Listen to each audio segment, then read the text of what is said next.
Hello students, कैसे हो आप सभी। आज हम अपना चैप्टर नंबर जो हमारा चैप्टर नंबर 3 चल रहा था फिजिक्स में, उसको कंटिन्यू रखते हैं। हमारा जो चैप्टर नंबर 3 था उसका नाम था इलेक्ट्रिक करंट, विद्युत धारा। ठीक है, तो आज हम क्या करते हैं, कंटिन्यू रखते हैं उस चैप्टर को। और आज का हमारा जो टॉपिक है वो है Kirchhoff law. Kirchhoff law most important topic है, किरचॉफ के नियम।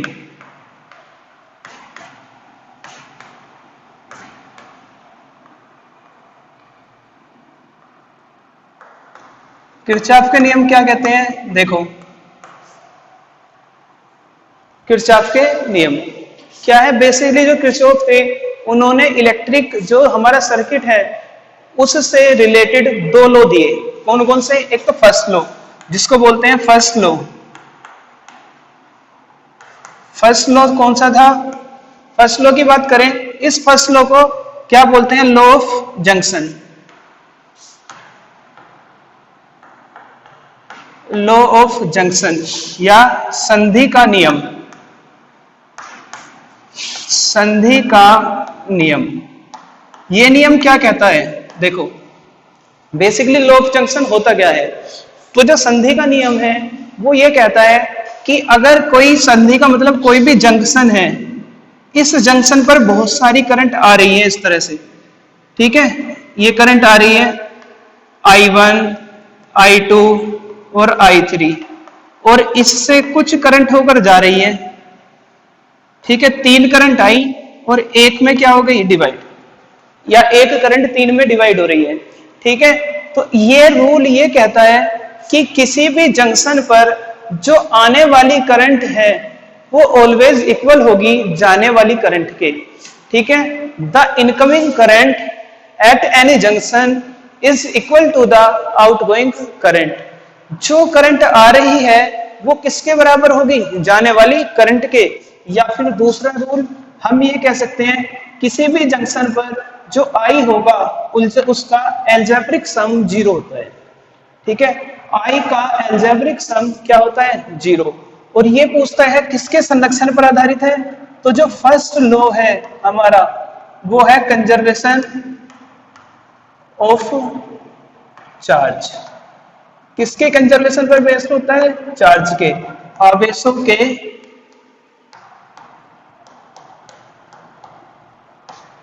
संरक्षण पर आधारित होता है। ठीक है, तो जो फर्स्ट लॉ होगा हमारा किस पर बेस्ड होगा, आवेशों के संरक्षण पर आधारित होता है। ठीक है, इसलिए इस लॉ में हम ये लिखते हैं कि आने वाली करंट कौन सी थी, I1 plus I2 plus I3, वो ऑलवेज इक्वल होगी जाने वाली करंट के। या हम कह सकते हैं इनकमिंग करंट, आने वाली current always equal to outgoing current. किसके इक्वल होगी, आउटगोइंग करंट के। ठीक है, किसके इक्वल होगी, आउटगोइंग करंट के हमारे पास।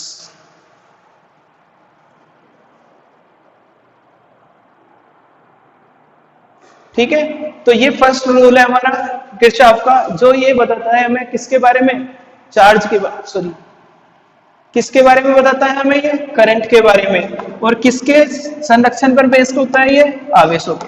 ठीक है, चार्जेस के कंजर्वेशन पर बेस्ड होगा। ठीक है, नोट कर सकते हो आप सभी।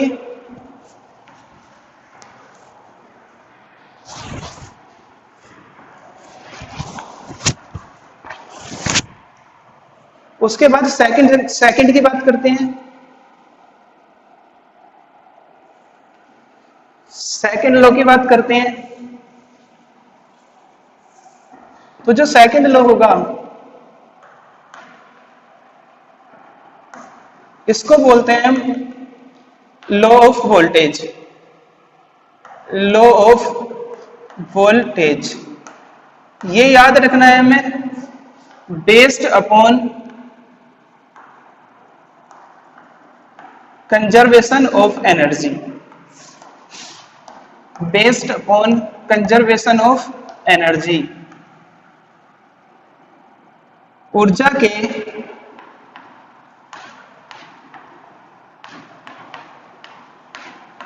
संरक्षण पर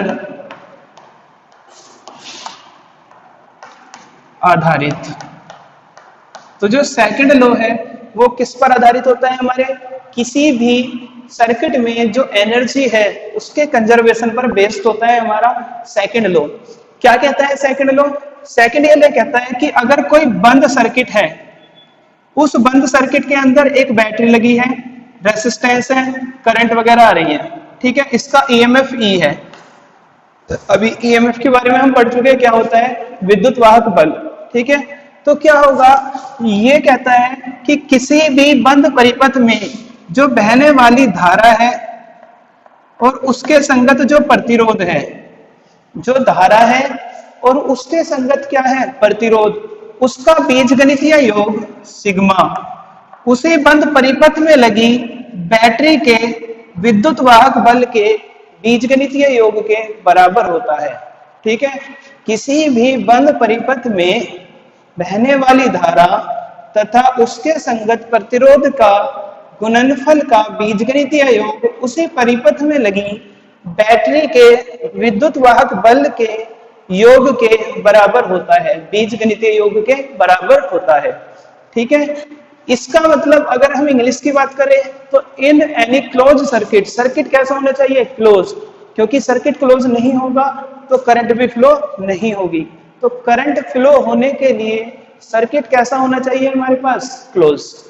इन any close circuit the algebraic sum of product of electric current corresponding to electric resistance is equal to the algebraic sum of EMF of the cell in that circuit, ठीक है। EMF of the cell in that circuit, ठीक है। और ये किसके संरक्षण पर based होता है हमारे पास? ये याद रखना है, एनर्जी के। कई बार पूछा हुआ है एक नंबर में कि किरचॉफ का फर्स्ट लॉ किसके संरक्षण पर बेस्ड होता है और सेकंड लॉ किसके? तो फर्स्ट लॉ किसके कंजर्वेशन पर बेस्ड होगा हमारा? फर्स्ट लॉ होगा हमारा चार्जेस के कंजर्वेशन पर, आवेशों के संरक्षण पर। और सेकंड किसके पर होगा? ऊर्जा के, एनर्जी, ठीक है। अब इसको हम देखते हैं कि एक सर्किट की बात करता हूं, कैसे हम इंप्लीमेंट करते हैं इसका सेकंड लॉ का। एक सर्किट है हमारे पास, ये रेजिस्टेंस आर है,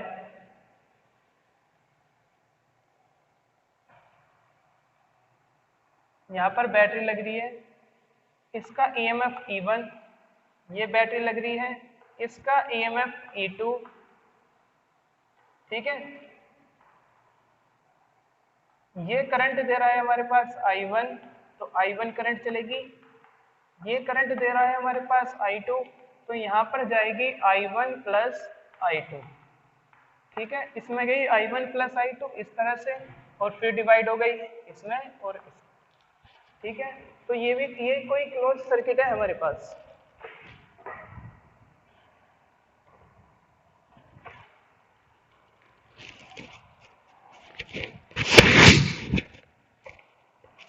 ठीक है।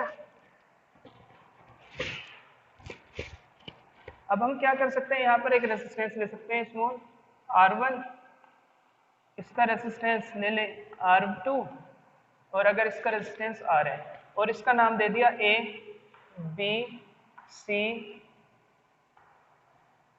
D, E, F। तो हमें इसमें दिख रहा है दो क्लोज लूप है। कितने क्लोज लूप है हमारे? ये समझना चाहिए, न्यूमेरिकल तभी होंगे जब ये चीज समझ में आएगी हमें। अगर ये चीज समझ में नहीं आई तो न्यूमेरिकल नहीं होंगे, ठीक है। तो हमारे पास दो लूप है, तो हमें किरचॉफ सेकंड लॉ है sigma E R is equal to sigma E. कौन से वाले में बात करते हैं पहले? इन क्लोज्ड लूप पहले हम बात करते हैं नीचे वाले में, ए बी सी एफ। इस वाले में ए बी सी एफ, और एक है in close loop E D C F. दो क्लोज लूप है, फॉर्मूला है sigma E R is equal to sigma E. तो अब हमें क्या करना है, एक रास्ता चूज करना है, एक पाथ चूज करना है। ठीक है, हम करंट की साइड भी कर सकते हैं, कैसे भी हम इस तरह से इस तरह भी चल सकते हैं और इससे इस तरह भी चल सकते हैं। तो हमने मान लिया इस सर्किट में हम ऐसे चल रहे हैं, सी से बी ए एफ इस साइड की ओर। तो सबसे पहले हमारा काम है इसमें करंट देखना और उसके करस्पॉन्डिंग रेसिस्टेंस। हम ऐसे चले सी से, यहाँ पर कोई रेसिस्टेंस नहीं, ऐसे चले यहाँ पर रेसिस्टेंस है R1 और करंट कितनी फ्लो हो रही है I1, तो ये बनेगा I1 R1। ठीक है, IR आएगा ना, तो क्या आएगा I1 इंटू R1। इस वाले में चले ऐसे, कोई करंट नहीं, सॉरी कोई रेसिस्टेंस नहीं है, इसमें चले, इसमें रेसिस्टेंस है R2 और इसमें करंट कितनी है हमारे पास I2 R2 is equal to, अब हम यहाँ पर देखते हैं कि साइन क्या आएगा। तो हम इस डायरेक्शन में चल रहे हैं, ये वाली करंट तो इसी डायरेक्शन में आई, तो I1 तो आएगी पॉजिटिव। ठीक है, और हम ऐसे जा रहे हैं इस वाले में, I2 इस तरह से आ रही है अपोजिट, तो ये माइनस की। ठीक है, इज इक्वल टू, इसमें हम ऐसे चले हैं E1 पॉजिटिव, इसमें हम उल्टे आए तो ये आएगी E2 नेगेटिव। अगर ये इंप्लीमेंट करना आ गया तो हम न्यूमेरिकल कर सकते हैं, वरना हम पे न्यूमेरिकल नहीं होंगे। ठीक है, इसके बाद सेकंड लूप में देखते हैं इस वाले में, इसमें भी ऐसे चलो या मर्जी है जैसे भी चलना है।